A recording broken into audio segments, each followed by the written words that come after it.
Normally, I would start with "Hey, hey, hey," or let's go, let's get started with the "You Like That Feels Great Baby" podcast. But no, I just had to start with a sigh today. I'm Erik Stenholm with my co-host Joey Moore. We're getting started here, talking about Monday Night Football. My Vikings just laid an F- performance. The score didn't even indicate how bad we were. Only putting up 10 points even felt generous. Our worst performance of the season. Justin Jefferson, where are you? It's been 7 weeks for a 4-week injury. I am falling apart over here, Joey. I am just going to toss it over to you as an impartial fan. What did you see on Monday night? Because what I saw, there's going to be a lot of 4-letter words coming out. Well, let's hear them. We're all about the 4-letter words. No, it's like you said, impartial observer. I said it before. It was a tough watch if you're a fan of the pigskin.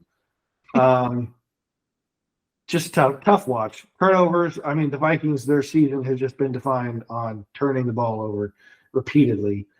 And we could talk about X's and O's, but there weren't very many X's or O's on either side of the ball for either team.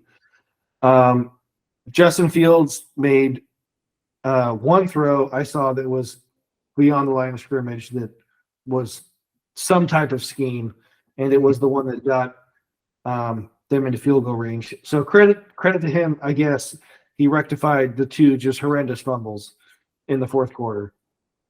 And I was all ready to start the pod with thank God for Justin Fields, just because we had no business winning that game, and then boom, we were ahead 10-9, and then he fumbled again, and I was like, oh my God, not only are we going to win, we're going to cover by kicking a field goal here. This is insane. And then lo and behold, that wasn't enough. Like you said, X's and O's. I mean, the Jimmys and Joes and the X's and O's were just a tire fire tonight. Yeah. Tough watch, but you said it, and I think that's the juicier story. The 7-week hamstring injury for Justin Jefferson, if I was a Vikings fan, would piss me off. I held it together for 6 weeks because we went 5-1. What is the reason? I don't care what the reason is. Like, people, we're gonna come up on bowl season for college football, or we might see a lot of the first round draft picks not play their bowl game unless they're in the playoff. And I don't care how smart of a financial decision it is. It rubs people the wrong way. Like, if you really ask them, because this is a competitive environment, competitive industry. And when you aren't competitive, and you very obviously do put the money or do put your own selfish endeavors in front of the team, fans are going to react to it. I'm not saying it's wrong. There are a lot of people that money changes their lives, changes their family's life, changes their grandkids' life. And I don't really blame them. But that being said, when you're a guy in a Justin Jefferson jersey right now, you're just like, what the hell? Like it doesn't make if it really is he's holding out for a contract. I just have a hard time giving the guy a contract. Like, wanting to give one when clearly it's like you don't want to be. You know what I'm saying? Am I being too harsh? Am I looking too? If I'm a Vikings fan, I'm like, because I remember I was trying to think about it like my own team, like the Niners. Deebo Samuel went on a kind of crusade a couple summers ago on like, I'm not coming, he wants a raise. But that was in the offseason. He wasn't missing games. You know, like, and eventually it gets done, everything's all squared away. But you start to like hold out games, right? Essentially. Like, that's a tough. It's been completely papered over because we were 5-0 heading into Sunday Night Football last week without Jefferson. So all those people who said, hey, he should be back after 4 weeks, or oh my gosh, he should be back after 5 weeks, they activated him from IR. What the hell are we doing here? Why isn't he playing? We've now lost 2 in a row, granted by a combined 3 points, but still. Where the hell are you? Like, 7 weeks for a 4-week injury is not normal. There's lots of talk of he wanted to be 100% certain that he's ready. And it's like, dude, it could have been. Nobody's 100% in week 12. It could have been 2 games that swing us from 6-6 to 8-4, from a possible 7 seed battling it out with the Packers and Rams to division champion. Like, that's the difference of him coming back last week versus coming back in 2 weeks after the bye against the Raiders. Like, it's a devastating thing for Vikings fans because, one, we've lost 2 games in a row. Dobbs has looked really bad the last 6 quarters of football. And I'm basically going, okay, we can't really judge what our ceiling is because our best player isn't there. But it's also been a disaster because there's this feeling of Lamar 2022 throughout the locker room now. Like, hey, our number one best player who makes this whole thing go is just lingering. Like, he's not playing. He probably can play. And as we saw with tonight's performance, sometimes if you don't have your A game, if you don't have your fastball, or in this case, you don't have your fastball, curveball, or changeup, you need your best player to be there and fix the problem. Like the Niners, when they got Trent Williams and Deebo Samuel back fully healthy, all of a sudden they become a fucking wagon again after losing 3 games in a row. And it's like, hey, that's probably what would have happened tonight if Jefferson was lined up and you didn't have Brandon Powell playing wide receiver for 75% of snaps. Like, enormous difference. The whole thing is like, if again, like if it would have come out 7-week injury, obviously no one's even batting an eye at it. But when you say 3 to 4 and it's become now 7 by after the bye, it could be like 9 weeks. Like, I don't know. Like, again, I'm not on social media anymore. Like, I'm not a Vikings. Like, I don't read the blog posts, like you probably do. But like, is anyone saying like he hasn't been cleared medically? Like, because the one thing I heard is or like you said, like he's like, I'll come back when I'm ready. It's his decision. Is what like, comes out in the media and in blog like posts. That's a tough. Like, if your doctors and your coach are like, yeah, you're good, man, and you're like, I don't know if I am. Like, again, there's a very, very, very small like group of athletes that I like the Tyrod Taylor thing. Remember, he got the lung punctured. Right. It's like, okay, like the doctors might have been wrong, or like I'm sure there's been other sports where like just the Trent Williams. Remember, he had a whole thing with Washington because they like misdiagnosed his cancer, right? Or something like. I mean, hamstring injury. I'm no doctor. I'm not trying to pretend to be one here, but like, feels like pretty standard. Not rocket science. It's like if it's ruptured, okay, then this is all making a ton of sense. If it's a strain or a sprain, like it's been reported, this is starting to feel like Lamar 2022, which. I mean, that eventually got rectified and everything's all hunky-dory and he's an MVP candidate now. But the majority of the time that you have this kind of player sitting out during the season, not wanting to risk injury in a contract year type situation, it blows up a locker room and it blows up long-term. And had we won tonight or had we won the last 2 games, I would not care about any of this. I'd be like, Jefferson, come back when you're healthy. But the season is basically. I think it's like if they start to win without him. I mean, if you're holding out for a contract, maybe you get one. But like the Vikings might go like, I mean, I would say it's kind of dumb, but like, we're going to allocate 30. I mean, is he wrong to ask for like Nick Bosa money? Not at all. I mean, I would say he's the best. He's the best skill position player in the NFL. It's either him or McCaffrey right now, and it's like he should be asking for that kind of money. But it's like, can you give that guy that kind of money? A couple years ago, he got 30 a year, I think, a couple years. Yep. So he's going, 33, 34, 35. And you're like, the Vikings, like, we'll put Josh Dobbs and Jordan Addison and a couple others. Like, we won games. It's true. I think tonight was eye-opening, though. Obviously, I'm going to be more negative because the game ended 20 minutes ago. But Dobbs, obviously, his worst game of the season for either the Vikings or the Cardinals with 4 picks.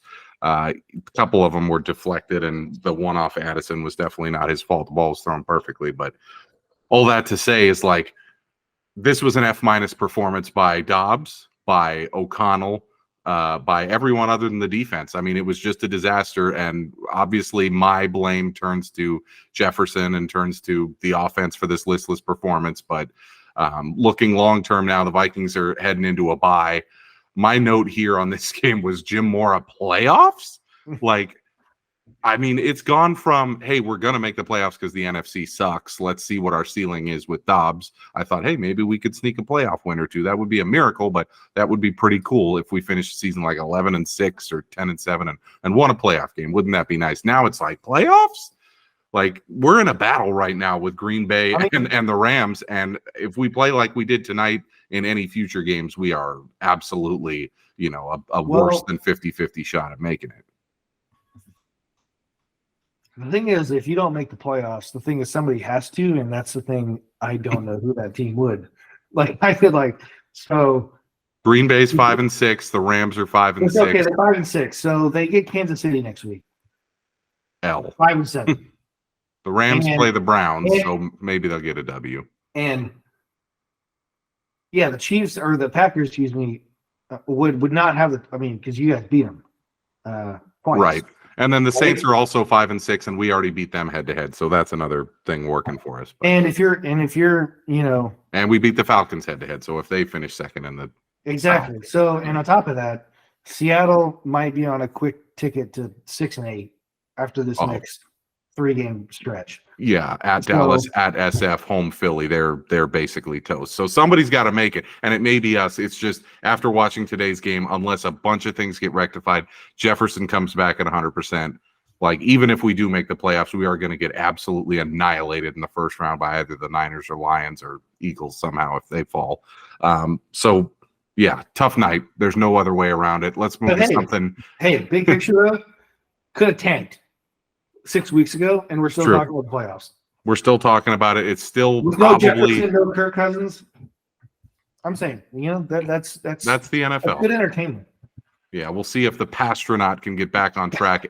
Evan texted me. Looks like the Pastronaut was on board Apollo 1, which for you history buffs, that's the one that blew up on the landing pad. So I was hoping it would be Apollo 13 where there was a mechanical failure, but we somehow landed that thing. But no, it was Apollo 1 level disaster there for the Pastronaut. Let's move to something more positive. The Niners, they're back on fire. They're playing the Eagles next week. They're 1.5-point favorites in Philadelphia. Those are the two best teams in the NFL in a NFC Championship game rematch. The Eagles keep getting every bounce. This thing is a heavyweight bout. The Niners obviously looked phenomenal again last week. What are you expecting as you go into probably the biggest game of the year for the Niners at Philly? Yeah, I mean, just to start Thursday night, yeah, beat them 31-13. It didn't feel that close. I know Seattle kind of made it. Third quarter, the Niners looked terrible. The Niners thought the game was probably over at halftime, and the third quarter was awful. But other than that, there was a 5-minute stretch where the Seahawks were competitive. The other 55 was just Purdy. His one thing, I put that pick 6 on Kyle mostly because he calls this pass play like close to the goal line. And one thing I will say, Purdy and how often they use McCaffrey in the passing game, like if 1 and 2 ain't open, like he's looking for McCaffrey and as a safety valve, and the pass was not perfect and goes off his hands, pick 6. Other than that, Purdy was sensational.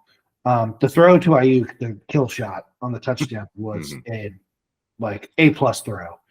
I believe at one point the yards were like 159-0. And I mean, Geno Smith, I'm not sure he was healthy, but even when he's been healthy, like Evan said, he hasn't been good. Might be time to right back. Although he did make the point that Drew Lock is probably the worst quarterback in the history of the world. So he said it's Geno's job for the rest of the year. I mean, might be. But I mean, obviously I'm not upset that Seattle might not be as good as I thought that, but I really thought Seattle was a top 2 or 3 team in the conference. And just based on roster, right? We thought roster talent would get them to 11 or 12 wins, but I thought Leonard Williams and Bobby Wagner would help them stop the run, but the Niners ran for I think 160, 170 on and it could have been more. Yeah, they had the fumble on special teams. The Niners, they got after Geno Smith. I think they had 6 sacks. I mean, when everyone's healthy and they're playing well, I said it ever since like the Dallas game. I believe the Niners are the best team in the league. And the line this week, the Niners are in Philly. They're 10-1 in Philly, and they're 1.5-point favorite. Mm-hmm. I was shocked, but if I wasn't a fan of the team and I don't want to be wrong and sad, right? Like me tonight when I bet on the Vikings. Nothing worse. Yeah, I don't want to be wrong and sad, but if I wasn't a fan, the Niners are better. The Niners, when they have been rolling, are the best team in the league, in my opinion. I've seen when they win, they just dominate. The Seahawks came into last week, the game against the Rams at 6-3 and looking at possibly, being competitive for the division, being a guaranteed playoff team. And then they played the Rams and had a tough game. And then they played the Niners, and it was like, that was JV, the Ram game. And then the Niner game was varsity. Like, from the second the game started, I texted you like 3 minutes into the game. I'm like, this is going to be an ass kicking. It's crazy because ever since, like, Geno Smith's been a great story, obviously, rectifying his career. But the Niners have played Seattle 4 times since they've traded Russell Wilson, and we can mock that trade all we want. The Niners are 4-0 against Seattle. Mm-hmm. And basically, and 0-1 against Russell Wilson. Exactly. My point is the boogeyman is gone. Yeah. Like, all those times it was Seattle in the 12s and Pete. No, it was Russ. Like, when Russ did to the Vikings, like, that shit happened all the time. Mm-hmm. Like, you just dominate the game and then whoop, whoop, whoop, spin around in the pocket, lollipop 50 yards down the field, and it's like, woo, like, let's ride. That's gone. Like, that's gone. Like, and it is the Niners division for the foreseeable future. There's no way Seattle can compete with them. There's no way the Rams can compete with them going forward, and Arizona's a tire fire. So looking at next week, you said you were a little bit surprised they were favored by 1.5. But again, this goes to your narrative of when you're healthy and firing on all cylinders, you should be favored against everybody in every stadium. The thing that this game is so interesting. I mean, it should arguably be the best NFL game this year. Mm-hmm. Just with the Chiefs maybe being a little bit down, Buffalo has cratered. No Joe Burrow. Like, the AFC, what we maybe thought it was, isn't. You could argue maybe the Philly-Dallas games could be. But with the game last year with Purdy's injury, and I mean, you're already starting to hear it today, like the back and forth, the talking between the two teams. Like, this should be like. This is the game we didn't get to see last year, and we've been. The crazy thing is like, this is a big game. Obviously, Niners have to win it if they have any hope of getting home field. Right. Even if they do win, still, they need some help. But whoever wins is going to have to beat them again. Exactly. Probably. Yeah. So, like, what we've seen Sunday, from Detroit, there's no way that it's not going to be. I was huge on two Detroit. teams. We'll get to Detroit. That was pitiful. Like, these are the two best teams, not only in the NFC, but in the NFL. I thought Thanksgiving, and then, not to go on a tangent on Detroit, but Thanksgiving, and then their home opener after they beat the Chiefs against Seattle. And, like, Seattle might turn out to be like an 8-9 team with their schedule. Is that your biggest win? Like, the Chiefs, like, they got rolled by Baltimore. Whatever. Right. Baltimore's really good. But I just haven't seen Dallas beat anyone worth a squirt. So it's really Philly, and I just have a hard time seeing anyone else in the NFC Championship game other than Philly. It would have to be a fluke. It would have to be one of those games where Dallas, team I think maybe Dallas could beat Philly in the playoffs because they've played Philly competitively. Division games are always tougher. But so that's the crazy thing. Niners could win Sunday, and it's like, okay, cool. You're gonna have to beat them again. Right. And if Philly wins and they're 11-1, they basically wrap up the 1 seed in the NFC, and it's like, okay, cool, you got to do that again in January. Like, this one doesn't really matter. The best thing I can say about Philly is, like, they're 10-1, and I feel like they looked like crap relative to being 10-1. They played like crap for 3 quarters. Right. And the Dallas game, they did not look good. You know, the Vikings game early in the year, they didn't look good. Good thing I can say about them or bad. Like, they're 10, like, they look like terrible. They look terrible, but they're 10-1. So that either means they're getting fortunate or, like, look out when they actually hit on all cylinders. Like, this could be the best team in the league, which very well could be. Yeah. But it's a pretty big game Sunday. Pretty big game. Obviously, with the Niners being healthy and the Eagles being, I think last one on the game. Yeah, game goes to overtime, late window, Sunday. Niners have been off since Thursday. Niners added rest. That's why we're leaning towards them in the picks of the week later. Let's start with next week's games. We'll do a quick run through of those and then get to your Jack and the Bum of the week. Thursday Night Football, Seattle at Dallas. Dallas favored by 8.5. Seattle's teetering. The schedule only gets worse. It feels like this is a game that obviously Dallas has to have if they have any hope of getting the NFC East crown by beating the Eagles and then maybe getting some help from the Niners. But for the Seahawks, this is a must win. I mean, they're going to lose at SF. They're going to lose against Philly in all likelihood. Like, they have to have this one, or I guess they have to somehow beat Philly in Seattle in week 15. But this is a game on Thursday night that's actually got some playoff implications. We have had some tough Thursday night games recently. This is a good one. Obviously, tough one for us as Vikings and Niners fans to figure out who the hell we're rooting for. Like, I think I want Dallas to win so that Seattle is further behind us in the standings and we got a good shot at the wild card. But for Dallas, you. Yeah, I'm definitely rooting for Dallas. But again, maybe if Dallas loses and somehow Seattle stays in it, we can find our way to the 5th seed. Very unlikely with how we've been playing lately. So in that game, I mean, Thursday night, any lean for you? I obviously think Dallas is blowing everybody out recently, but this is the first game against a halfway decent team for them in like a month and a half. This is their first game against decent, but Dallas at home has been a juggernaut. I think they said this on the Thanksgiving broadcast. They haven't lost at home since like week 4 of last year. Mm-hmm. Dak is just insane at home. Yeah, I mean, I don't want to sound like I just hate the guy, but some of these stats are against just pathetic teams. But he is doing the job very well right now. He statistically should be in the MVP conversation, but people are wise to point out that all of his stats are coming against crap teams. Yeah, so this is one. Seattle is a good team. Should be, but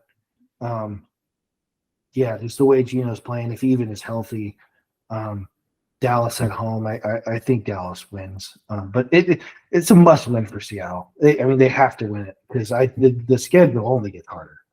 Yeah, they're looking at 8-9 or possibly even worse if they lose the next 3. They're going to be at least 8.5-point dogs in all 3 of those games. So tough for Seattle. Sorry, Ev. Hopefully they'll make the playoffs, but we'll see.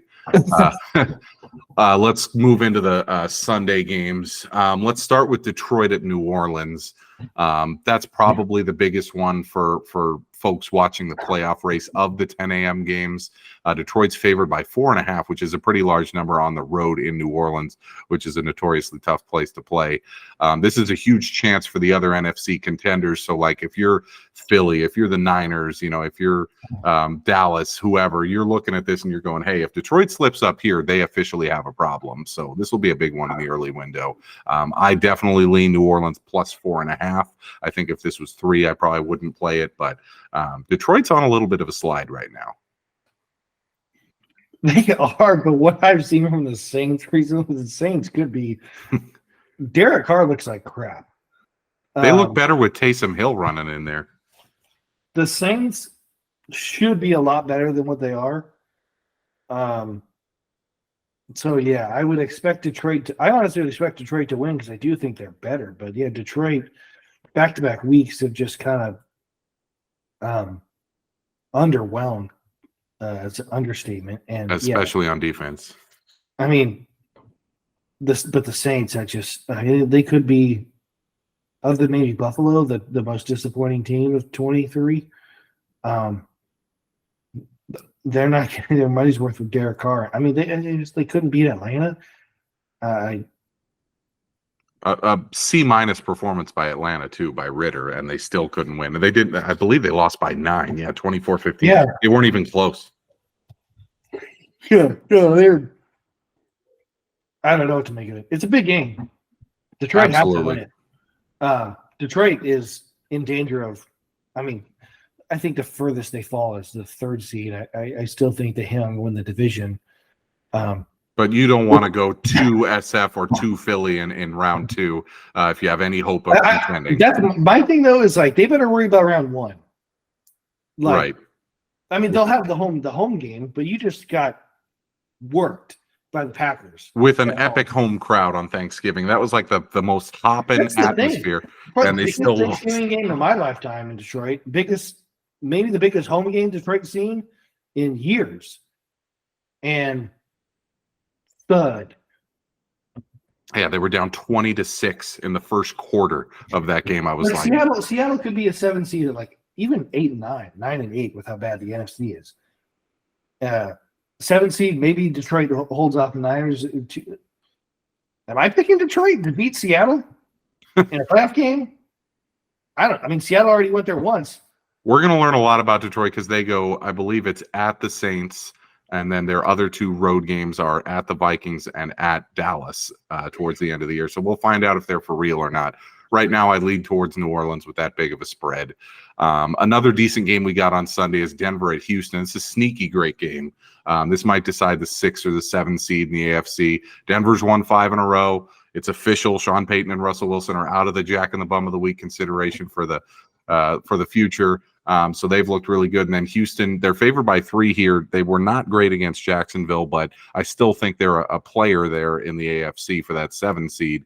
That's probably the second best game for next Sunday. It's not a great slate. There's a lot of bad teams playing. Do you lean either way there? I kind of think Houston -3 would be the play. It's not going to make my picks, but I think they are better than what they showed last week, and I think Denver is much worse than they've shown in the last 5 weeks. They've been very lucky with the turnovers. I got to give credit. I mean, Denver has. I mean, I didn't think they'd win another 5 games, maybe the next 2 years, at the way they started the season. So to win 5 in a row, Vance Joseph has turned that defense around completely. I mean, I think the Texans kind of walk out of bed and score 24, 28 points, but and I just feel like Denver, that's hard for them to get that many. But since the 70 burger, they've allowed 15.5 points per game. Incredible turnaround.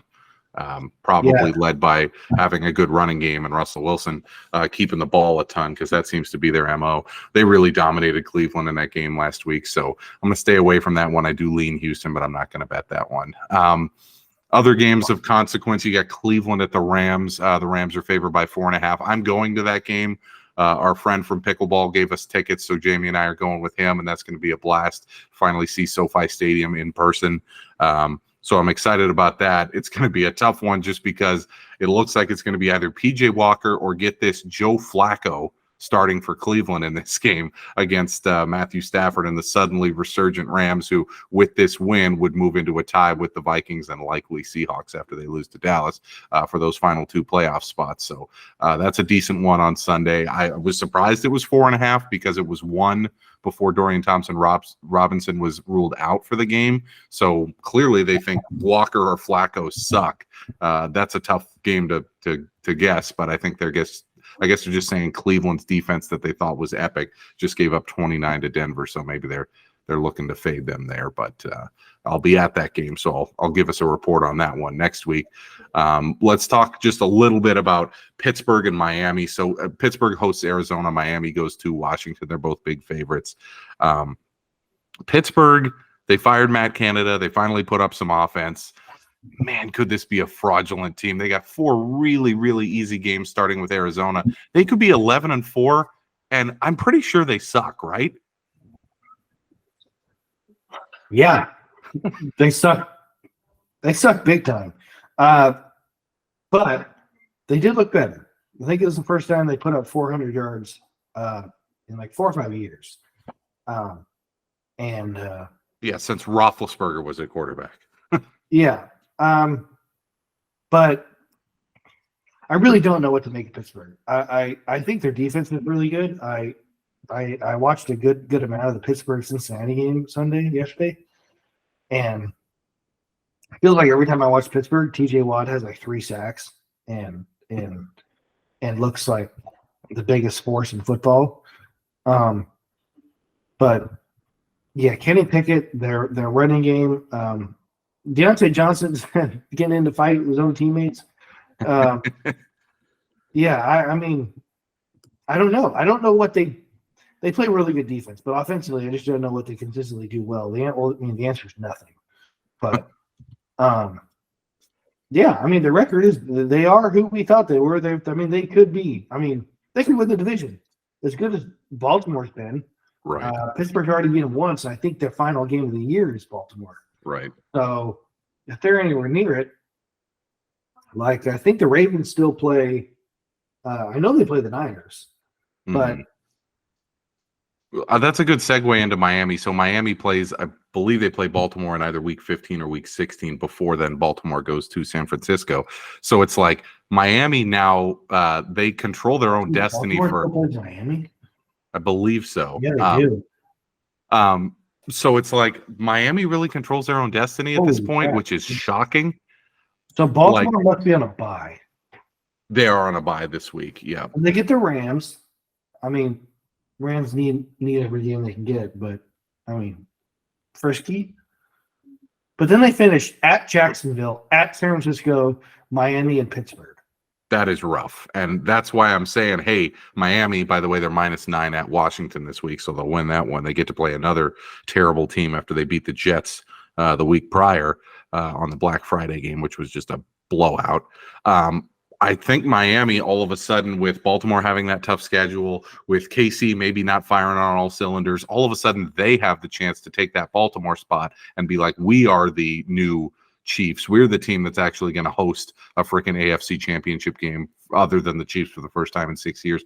Like, I hope McDaniel takes it and runs with it, but this is another game this week where they play a crappy team and I can't really learn much about them. We're going to learn when they play Baltimore later in the year. But, you know, Miami, after watching them just roll against the Jets last week, you have to be thinking, hey, that's a possible, you know, Super Bowl contender. They should be 11-3 after the next 3 games because they play Washington, Tennessee, and the Jets. So, but then they finish Dallas, Baltimore, and Buffalo.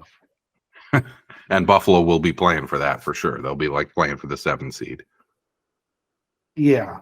And I mean, they only played them once already. And I mean, Buffalo, just ran them off the field. So, and that game is in Baltimore.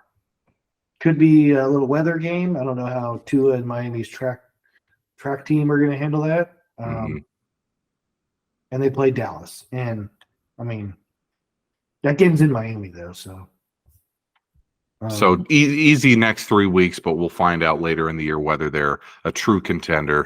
Kansas City's on Sunday Night Football at Green Bay. The Chiefs are back on track with an easy 31-17 win against the Raiders. They were down 14-0 and then just decided, hey, time to put this Antonio Pierce, Aiden O'Connell team away, and they did. They're -6 at Green Bay. So Green Bay, they're alive in the wild card race after winning 3 out of the last 4. They looked really good on Thanksgiving. They went from an afterthought team to, hey, in the bad NFC, they're right back in it. I don't really see any way Green Bay is competitive in this one. They're not going against that Lions defense that leaks like a sieve. They're going against the KC defense, which has actually been really freaking good this year. I really want to bet Kansas City in this game. Anything to talk me off of that? Nope. Yeah, you're fading the Packers. Great analysis. I mean, I will say this. I like to give credit where it's due. Jordan Love looked fantastic against Detroit. Especially that first couple drives. I'm like, oh, what? Where has this been? Yeah. Like he's doing the arm angles, everything. I mean, he looked, very accurate. You're like, okay. Like with Kenny Pickett, I'm like, what is his ceiling like?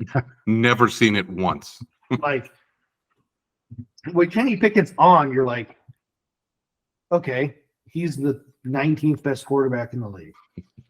When Jordan Love looks on, when he's on, he could look like a top 10 guy. Like if he's consistently but it's been 2 games all year. I think last 2 games. Yeah. And Detroit's pass defense is horrendous. But still, big spot, Thanksgiving, short week. Detroit went to Green Bay on a short week on a Thursday night early in the year, and Detroit ran all over them. Mm-hmm. So to do it in Detroit, looked good. But again, Kansas City, much better defense. I believe that's in Kansas City, right? Yeah. No, it's in Green Bay. Oh, it's in Green Bay? Yeah, that's right. It's in Green Bay. Still, they're not beating the Chiefs. No chance. Yeah, I like KC there. And then Monday Night Football, Cincy at Jacksonville. Jacksonville favored by 8. Before the season, this looked like a mouth-watering matchup. Now with Burrow out for the year with the wrist surgery, not necessarily a great matchup there with Jake Browning taking over. But Jacksonville, I wanted to bring up. They're also 8-3, just like Miami, just like Kansas City. They're a half game behind Baltimore for the 1 seed. I guess it's still that I have the bad taste in my mouth from them getting absolutely murdered by the Niners. But like, what is Jacksonville? Like, are they a team that could beat KC in a playoff game, or is this just kind of a fraudulent 8-3? Their biggest win, people thought was Buffalo, I guess, in London, which the game should have been in Buffalo. Buffalo, that win doesn't look as good, I guess, a couple weeks later. They already lost to Kansas City. Yeah, they got steamrolled by the Niners. I don't know what they are, because they don't feel like they're in the same class as the other 8-3 AFC teams. Absolutely not. I mean, they've gotten fat on all these bad teams, and it's like people want to put them up there because they have the quarterback in his 3rd year and rookie contract. So it's like, they have a lot of talent around him. They have the supposed pieces with, with Doug Peterson, a Super Bowl winning coach there, and pretty good skill position players in Ridley and Kirk and ETN. Here we go. But I mean, their wins this year. Colts, okay. Well, they're a playoff team. I mean, I guess that's okay. Colts, Atlanta, Buffalo, Colts again, Saints, Steelers, which I don't care what the record is, their ass. Tennessee and Houston. Okay, the win at Houston, I'll give them credit. Not bad. Decent win. Yeah. Losses: Kansas City, Houston at home, and the Niners, which wasn't close. But then they get the Bengals with no Burrow, Browns with no Deshaun, which I guess who even cares? But then they play Baltimore. Then they get Tampa, Carolina, and Tennessee. I mean, they might not play a team. They could go 12-5, 13-4, and much like the Steelers, just not be very good. Like, this is a wild season, man. No matter how we look at it, there's teams with good records that suck. There's teams with bad records that are pretty good. Like, it's very bizarre I here. I keep thinking about. I was like, Philly's like 10-1. I'm like, who'd they lose to? Like, did they lose to like Dallas? Like, I'm like, they lost to the Jets. The Zach Wilson Jets. Welcome to the 2023 NFL season. By the way, on this podcast, we had the Jets in that game. Like, just to show you how freaking lucky we've been this year to be 11 games over 500 on our picks. It's a wild season, man. I think the closer we get to the playoffs, the more we'll learn. But at this point, really all I know is the Niners and Eagles are the two best teams in the league. That's what I was just about to say. I'm pretty confident I would take the Niners and Philly over any team right now. I'd take them over Kansas City. I'd take them over Miami. The thing though is like Baltimore, like Lamar's record against NFC teams is like 17 or 18-1. Like they just don't see him, and so like a head-to-head potentially. Like, well, I guess we'll see it. We'll see Niners Ravens at Levi's at Christmas. Is that a Monday night game? Yeah. That is going to be a bonkers game. It's Monday night, Christmas Day night at Levi's with Buck and Aikman and Lamar, and comes to that. It's going to be one of the games of the year. As if the Niners haven't had enough, national exposure this year. The Niners got 2 games. They got Philly this week and Baltimore. The other games, they should beat Seattle at home. They should roll Arizona. They should roll Washington. I'm trying to think who else they play. They play the Rams at home. They should beat them. Like, they got 2 games to okay, make a statement. Let's see what, because earlier in the season we beat Pittsburgh, who again I think is ass, Rams, Arizona, the Giants, and then they dog walks Dallas on Sunday night. So the Dallas game, I was going to say the 2 Seattle games, but just they just haven't been competitive. But I'm going to say the Seattle home game, the Philly this week, probably the biggest, and then Baltimore. Yeah, a bunch of great games coming up. I mean, they've got their 2 biggest games of the year, both probably going to be the most watched game that week. Definitely this week, that'll be America's game of the week, and then the Monday night one against Baltimore. Let's head over to the Jack and the Bum of the week. I'll say every week that we have great candidates, but this week felt particularly good just because there was a wide variety of bumdom. Like I put Deontay Johnson on here. I mean, Deontay Johnson, we don't get a bum like that often where a guy just completely quits. Like since maybe Antonio Brown when he was on the Buccaneers and just left the game at halftime and took his shirt off. Like, if we were around as a podcast back then, that would have been a shoe-in. But you don't have plays this often where a guy just completely gives up. Like all 21 other guys on the field are busting ass to get the ball. And this guy's just standing there like, oh, nobody touched me. Like he had to be on the list even though Pittsburgh won the game. Like he had a dust up with Minka Fitzpatrick earlier in the week in practice. Like that guy is on thin ice there with Mike Tomlin, so he makes it. Belichick, of course. I mean, they lost to Tommy DeVito. Like he's a routine entrant onto the Jack of the Bum of the Week rankings, but we can't pick him every week. Although they're 2-9 now. So Justin Herbert's on there. When are you going to win a big game, dude? Haven't seen it. We're in year 4. Like, when is it going to happen? I haven't seen it yet. Like, Sunday Night Football, just tire fire. The Lions defense, they're a perennial candidate on here. The team's 8-3, but like you said, no signature wins. Defense is leaking like a sieve. They gave up a ton of points to the Bears, and then they gave up a ton of points to the Packers. Like, I get those are division games, but unacceptable. And then late entrance, Josh Dobbs, 4 picks. Justin Jefferson, where the fuck are you? But you're going in a different direction for your Jack and the Bum of the Week. Yeah, Jack and the Bum of the Week, like you said, great candidates. We're going to kind of go back to a team that's had some bums, not this guy, but been a complete bummer of a year for this squad. But the Bum of the Week is their leader, owner David Tepper. Firing Frank Wright, he's not a bum for firing Frank Wright. Could end up being the right move. But he's on here because pretty much ever since he took over, they've been just a turnstile of everything. And they have no identity. He's one of those owners that has way too much input on the day-to-day, dealings. He's super rich. Doesn't help you win. If any sport tells us that, baseball, like you pay for anyone you want, ain't gonna, matter too much in wins and losses. But Carolina has just been, no stability, no identity, no nothing, and he's an owner that likes to talk to the media too. And I think he also got into, I'm not gonna say hot water, but something was up with like practice stadium, like that he didn't get funding or something, and he pulled the plug on that. I believe. I could be totally wrong. I want to pull up a tweet that I saw during Monday Night Football tonight when people were just, I think it was during halftime, and they were like, hey, I got to get this one out. So this guy at Jack Kennedy, he tweeted, here's basically the last 5 years since David Tepper took over in Carolina. 3rd round pick on Will Grier, signed Teddy Bridgewater for $33 million guaranteed, cut Cam Newton, traded a 2nd, 4th, and 6th for Sam Darnold, then traded Bridgewater for a 6th, pick up Darnold's $18.85 million option, sign Cam Newton again, spent a 3rd round pick on Matt Corral, traded for Baker Mayfield, cut Baker Mayfield, cut Cam Newton, drafted Young over Stroud, and then fired Frank Reich after 11 games. That's the last 5 years for Panthers fans. That's Bum of the Week. Not great.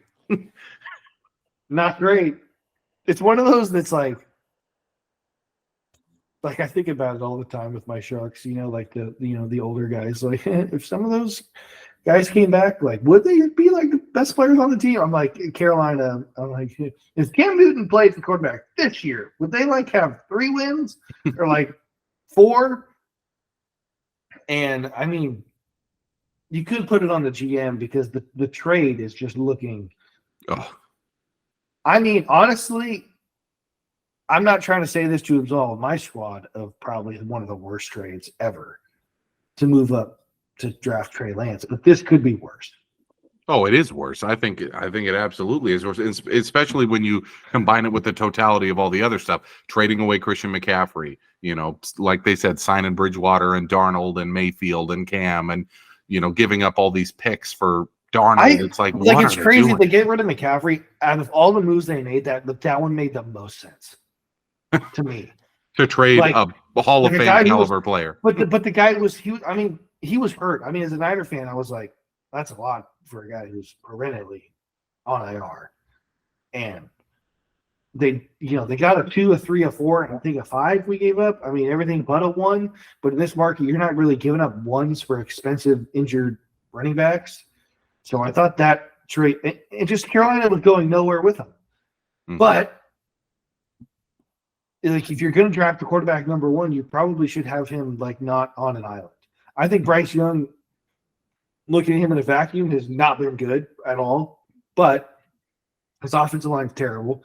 His best receiver is Adam Thielen, who's having a decent year, but what are we doing? and Miles Sanders has been a bust. Yeah. And they're so if you're going to invest in Bryce Young, you have to invest in him. And with resources, with coaching, with everything, and it's just been nothing. He's had no help. And it just everything ever since that guy's taken over the team, they're just he's another one of those arguably could be the worst run team in the NFL. Yeah, he came in after Jerry Richardson passed away, and they were like, "Oh, this is the savior of the franchise. This guy has big money. He's going to make big money moves." And it's like it has been a disaster since he got there. I don't get that argument when there's a cap. Right. Right. What are you going to do with if you have if Jeff Bezos owned the team, he doesn't operate in different salary cap. Yeah, you might have the most expensive water bottles at the facility, or your grass might be greener than the other 31 teams on your practice facility. But guess what? You have to operate under the cap. So you better hire the people who understand how to utilize that money and allocate it properly. It's the same situation as the Mets with their new owner, Steve Cohen, where it was he's going to solve everything. Even though there is no cap in baseball, he spent something like $360 million last year to win 77 games. So it's not all money in these sports leagues. Owners figure it's going to be just like big business. It is not. You got to hire the right people, and a lot of it is how the ball bounces and whether you make good trades or not. It's not all numbers. I'm and looking cents. at it now, but yeah, that trade.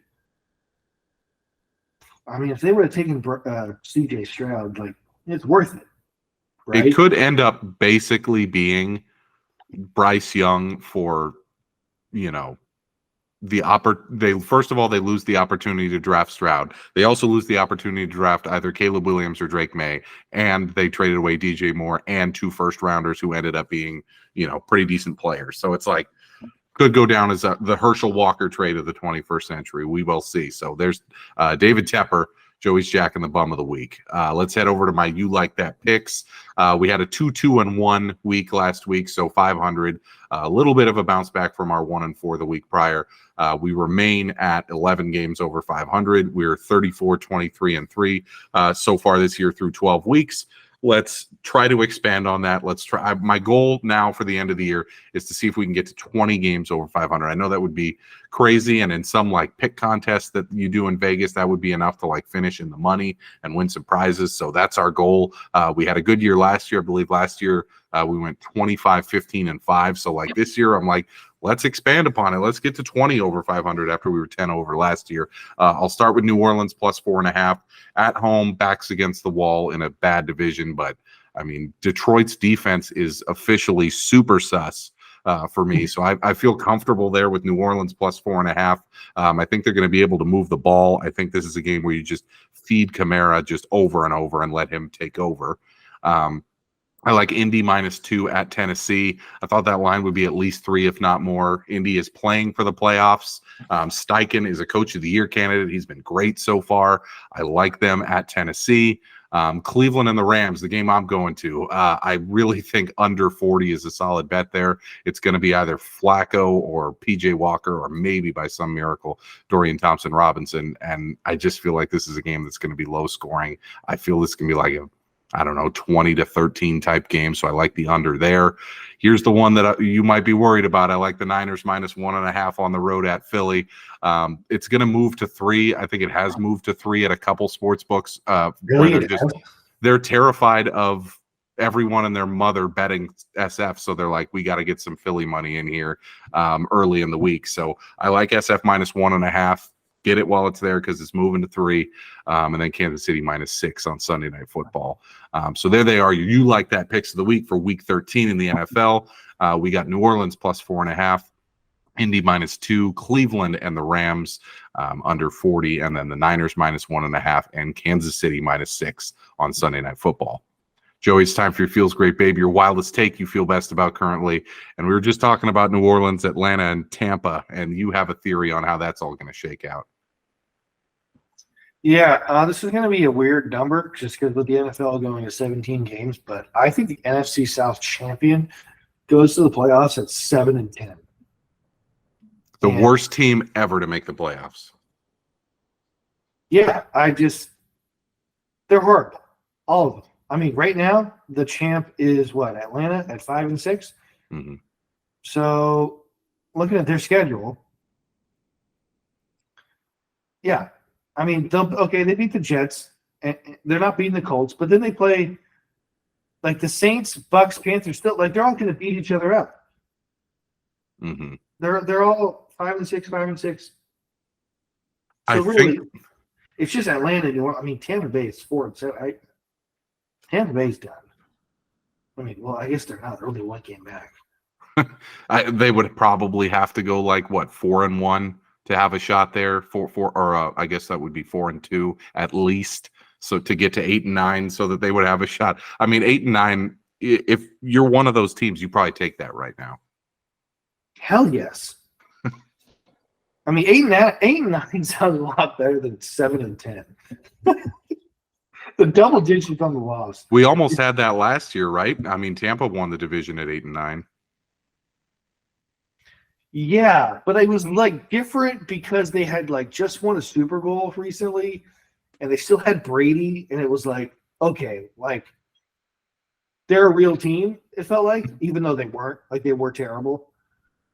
This one's like, is Desmond Ridder going to have NFC South champ on his resume? He's going to host a playoff game. He's going to host a playoff game and have been benched like twice in the same year. Or are we going to have whoever? You know what the wilder take is the NFC South champ is going to finish 7-10, and no matter what, that coach gets fired for winning his division. I mean, if it's Smith, if it's Allen, if it's Bowles, all three of those guys are candidates to get fired after the season, whether they win the division or not. Fired. That almost happened to Ron Rivera a few years ago when they went 7-9 with Washington and won the division with Heineke in that playoff game.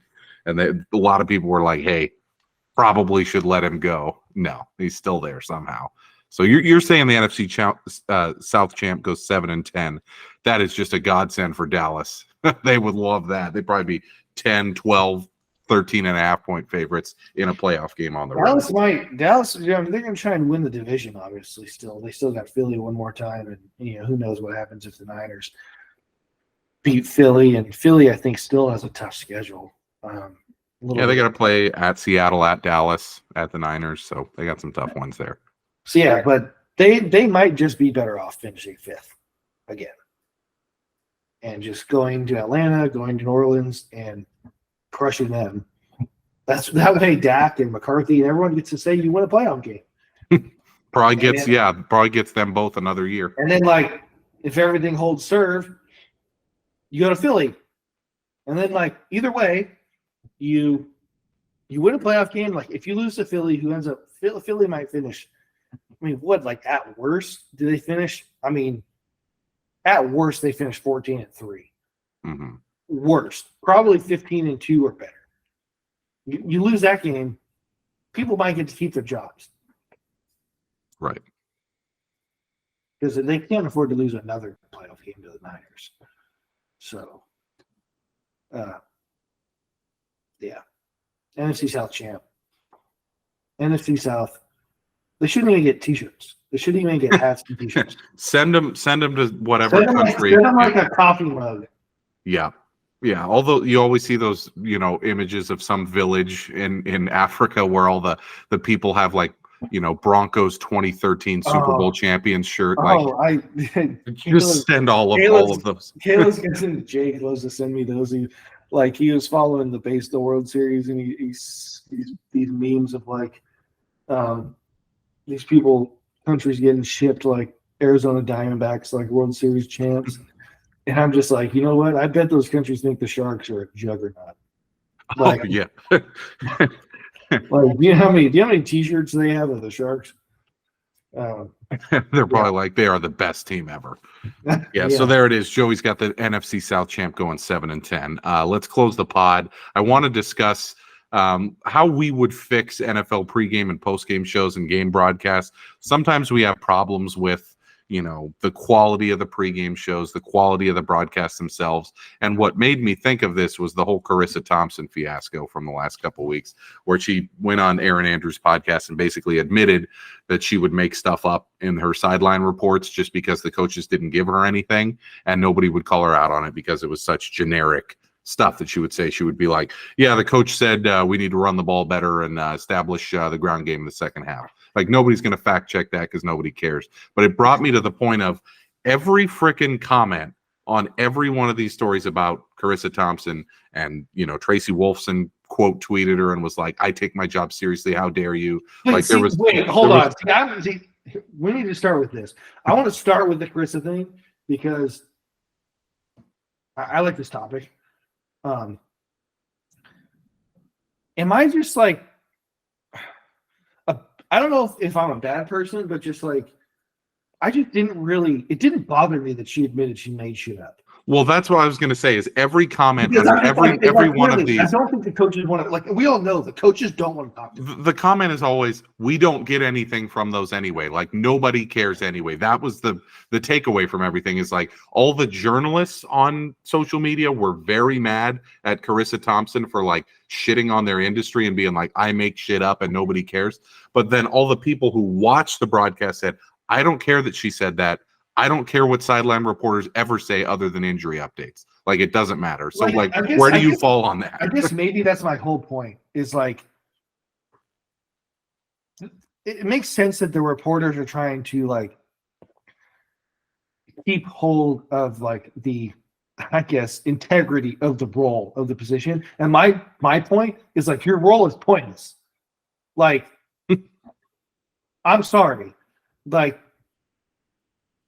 they shouldn't even have your role. It's I don't get it. I even the one that's happened before the game. Like, I was watching, I don't know, involved in the game. I was watching Ohio State, Michigan Saturday morning, and they had the Fox crew. So they had their number one. They had their Jenny Taft, and they had Tom Rinaldi. One interviewed the Michigan coach. I shouldn't remember his name because the dude just won 3 games. I think it's Sharon Moore. I know he got my last name. It's Moore, but I think Sharon, something like, I think it's Sharon Moore. And then they had Ryan Day. And Tom Rinaldi's like interviewing Ryan Day. Obviously, this is the biggest game of this dude's life. Like, he's just like, hey, Ryan, so like if Ohio State like looks ready to play, like what do you see the first like couple like drive here? Like, what do you see? What tells you the team's ready? He's like, oh, we're ready. That's all he said. I'm just like, I love you, Tom, but like, what are we doing here? Yeah, what do we gain from that?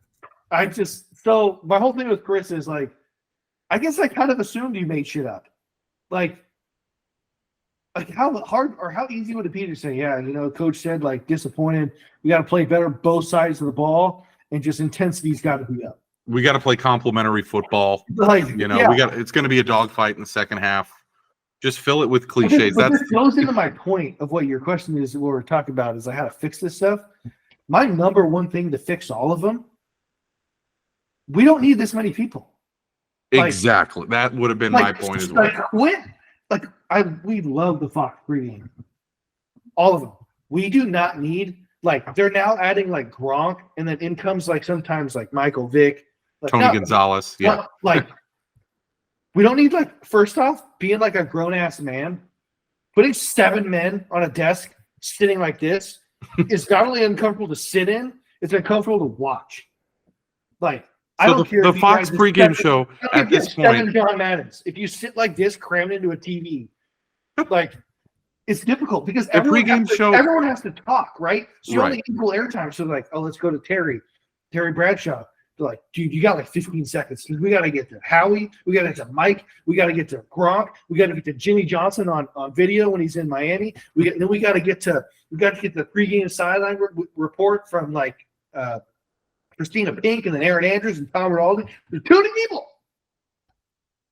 Like, you know what the best show ever, NFL, like probably one was just Boomer and Tom Jackson. Absolutely. There's two guys. Two. That's all you need. You don't need three. You don't need four. And I mean, even the broadcast too, like Buck and Aikman. I think Lisa Salters is really good at her job. No one ever says Buck Aikman and Lisa. I mean, it's a good point. I think they've been talking about this for a long time on like sports media podcasts where they've been like, hey, you know, Inside the NBA has 4 people up there and it's probably considered the best pregame show in the sport. And I'm like, 4 is still probably too many, but it's a decent number. All these shows that have 5+, 7+, it is just nuts because everyone has to get their word in. Outdoor, like, oh, let's go to our outdoor set. Like, it's like, okay. The Who TNT cares? crew. I mean, probably the gold standard for shows. Number one, Ernie Johnson might be the nicest guy on planet Earth, and he probably is the best at his job. Okay. And then Shaq and Chuck also might be their chemistry is just impeccable. And then Kenny Smith. I mean, they've also been together. Continuity, right? Yeah, right. But yeah, But even like you're seeing like on the regular football broadcast, like I was watching a CBS game. Oh, they flipped to Texans Jags, and it was like the play-by-play guy. I think it was Andrew Catalan, and he was with Matt Ryan and Rondé or Tiki Bar, one of the barbers. Yeah, we don't need 3 people. Yeah, we don't need 3. Pick one. Like if you want to hire Matt Ryan or you want to hire these guys, fire somebody. Like, we don't need 3 people. There's a color guy and a play-by-play guy. Like, the point you're making and the point that I'm making is that these things need to be simplified. Like, obviously, there's more money. There's more money to go around for broadcasts and for, you know, pregame and all that kind of stuff. But it's like, if it ain't broke, don't fix it. Stop adding so many people like this Amazon pregame show that has Whitworth and Fitzpatrick and Richard Sherman and then Michael Smith, and you know, there's like 12 people that appear over the course of this thing, and I'm like, God, like, when are we just going to simplify it? Fox was the best when it was, and this is 10 or 12 years ago before Bradshaw lost his mind, but it was Kurt Menefee, Terry Bradshaw, Howie, and Jimmy. And it's like, I love Michael Strahan. I think he's awesome at his job, but that was excessive to add him. Then they added, oh, we got to give Jay Glazer his time. We got to give Aaron Andrews her time. We got to give Michael Vick time. We got to give Gronk time. We got to give Tony Gonzalez time. It's like, at what point is this just not adding anything to anyone? Like, I don't really even watch the pregame shows as much as I used to because I'm like, I tune in right at 10 when the games start, and I turn it off when the Sunday night game ends. Like, there's no reason to watch the pregame coverage when it's this convoluted. The podcast world, though, like I used to think the Fox NFL guys, like, or just any show, even like ESPN's NFL Live or any of these shows, I used to think like they were giving me real like information. Mm-hmm. I guess with podcasts and things, like I just don't believe what the people that you have on the show. Like I used to think that the people on ESPN were the smartest football people out there. Right. And I think they used to be like, I no longer think that. Like, back in the day, remember Merrill Hodge? I felt like he was great, and now he's gone, and he's replaced with mostly Stephen A. Smith. Well, remember, like growing up Sunday NFL Countdown, it was Boomer. I think Tom Jackson. I think who else they had? Wasn't Michael Irvin on there? And Ditka, yeah. And it's like Rex Bryan, Teddy Bruschi. Like Keyshawn Johnson, yeah. I actually think Keyshawn's okay. Yeah. But Bruschi's terrible. Rex Ryan is terrible. I just want to be like, is this the best obviously Gronk is awful. Who? Gronk. Gronk adds nothing to the broadcast. Love you, Gronk, not on TV. Like, come on. Yeah, it's just it's just, I don't know. Maybe this just is what I would prefer, because not everyone can do the Pat McAfee thing and like hold a show that long, like and be funny and like everything. Like he's really talented. I would prefer more of like a nerdy show. Like, I don't care. I don't know. I just plus two. Well, here's my thing too, because I used to think like, screw all you people. Like, just put Adam Schefter answering his phone for an hour. Like, I'd rather watch that. But then the NFL Network came out with the Insiders show, and it's horrible. Right. Because they're not like, oh, who you got? Like, it's like, you guys are just regurgitating what we've already seen, like, right, the day before. I feel like what people want after the game is solely highlights, and what they want before the game is not necessarily like picks, but like an angle that you have. Like, and there's not enough room for that if everybody gets 15 seconds. Like, if Jay Lather comes on, you better be telling me, like, yeah, Jefferson is not playing this week again. It's a little bit of shock to the team, and like, I wouldn't be shocked. Like, start giving me some juice, like some bloomers. Like, he's about to get like told to go home, and like disgruntled. Yeah, give us that. Like, his whole thing about, oh, he's in today, he's out, he's in, he's out. Like, we already know the inactives came out like 45 minutes ago. Like, we all play like fantasy football. Like, yeah, it's at 10 a.m. He's doing his in and out segment, and there's a guy playing in the late game, and he's like, game time decision. I'm like, we know that. Like tell us something. But you're right. My whole thing is like, some people need to get laid off. That's what I'm saying. I mean, you don't wish that upon anybody, but it's just too much. The Lisa Salters role, the Aaron Andrews role, barring what, like, I thought Lisa Salters was obviously in a tragic situation. I thought she was sensational when she was there for the Damar Hamlin.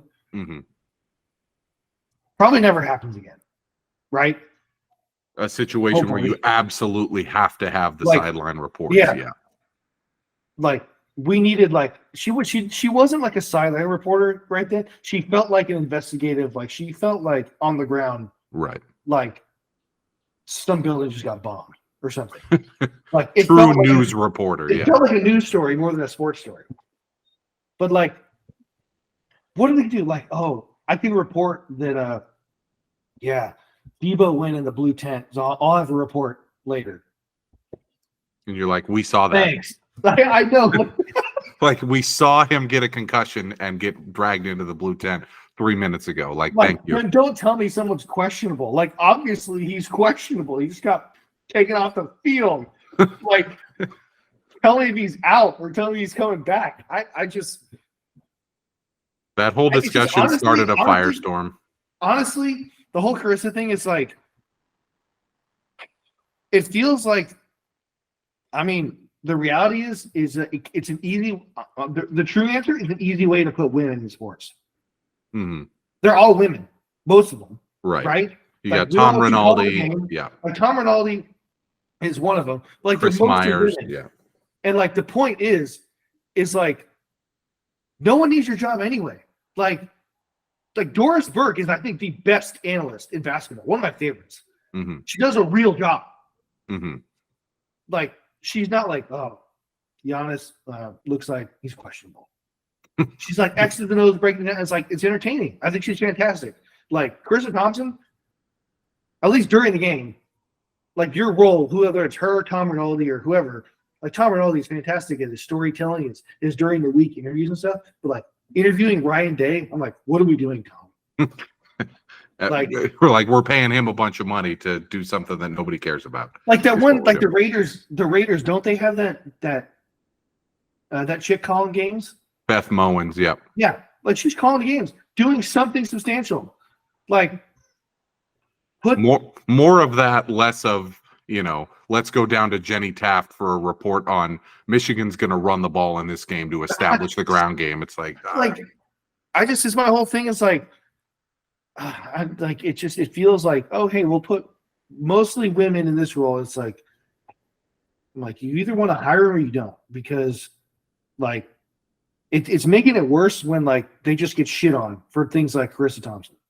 Right. She did no But she favors did to nothing anybody. wrong. Yeah. Like in my opinion, did nothing wrong.